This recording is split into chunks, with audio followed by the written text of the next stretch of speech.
Assalamualaikum warahmatullahi wabarakatuh.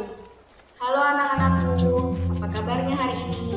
Semoga kita semua dalam keadaan sehat walafiat ya. Baiklah, hari ini kita akan membahas tentang gagasan pokok dan gagasan pendukung. Dalam sebuah cerita ada paragraf dan di dalam paragraf terdapat gagasan pokok dan gagasan pendukung. Gagasan pokok adalah ide utama atau kalimat inti yang dibahas dalam sebuah paragraf. Gagasan pendukung adalah uraian atau tambahan informasi untuk gagasan pokok. Nah, untuk lebih jelasnya, mari kita simak video berikut ini. Perhatikan dulu teks berikut ini. Ada teks berjudul Pawai Budaya. Kita baca bersama-sama ya. Pawai budaya sangat menarik bagi warga kampung Babakan.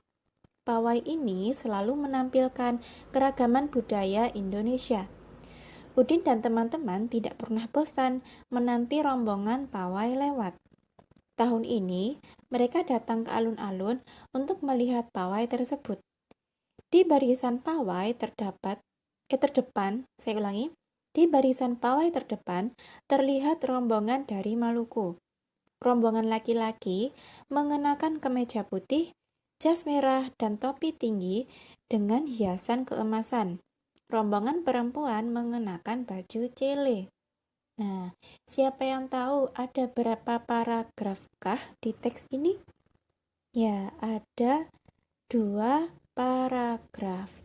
Mana yang menunjukkan kok ada 2 paragraf? Nah, paragraf itu ditandai dengan kalimat yang menjorok ke dalam seperti ini ya.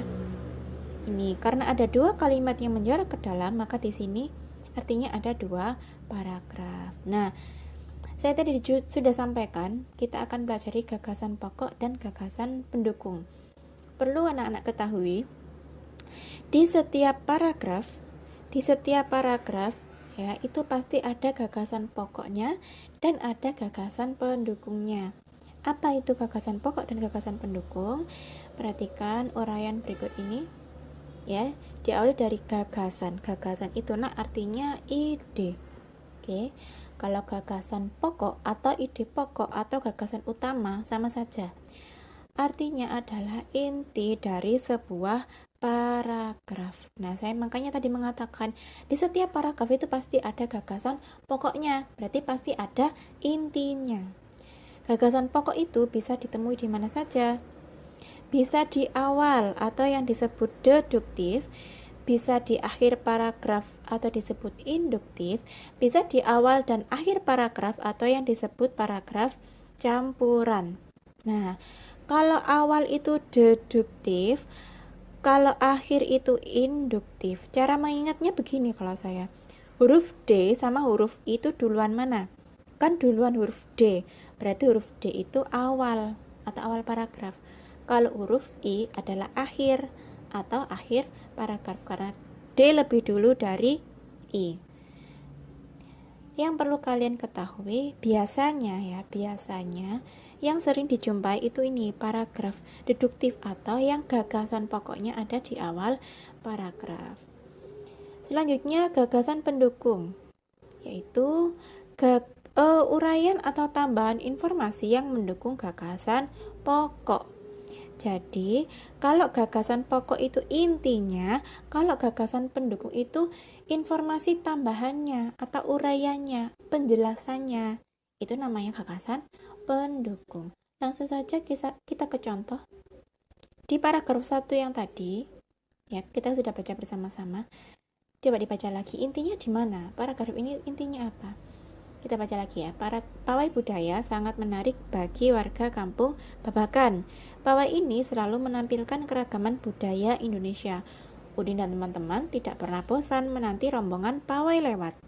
Tahun ini mereka datang ke alun-alun untuk melihat pawai tersebut. Intinya di mana? Coba dibaca berulang-ulang, nanti pasti tahu.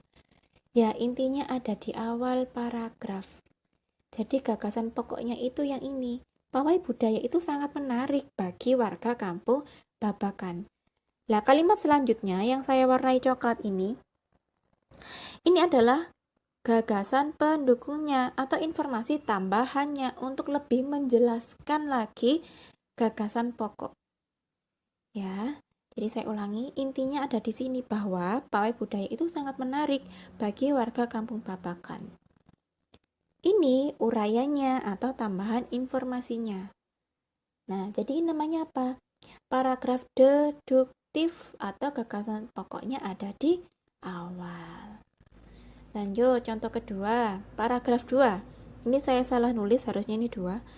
Paragraf 2 juga begitu, intinya di mana kita cari? Dibaca dulu lagi. Di barisan pawai di barisan pawai terdepan terlihat rombongan dari Maluku. Rombongan laki-laki mengenakan kemeja putih, jas merah, dan topi tinggi dengan hiasan keemasan.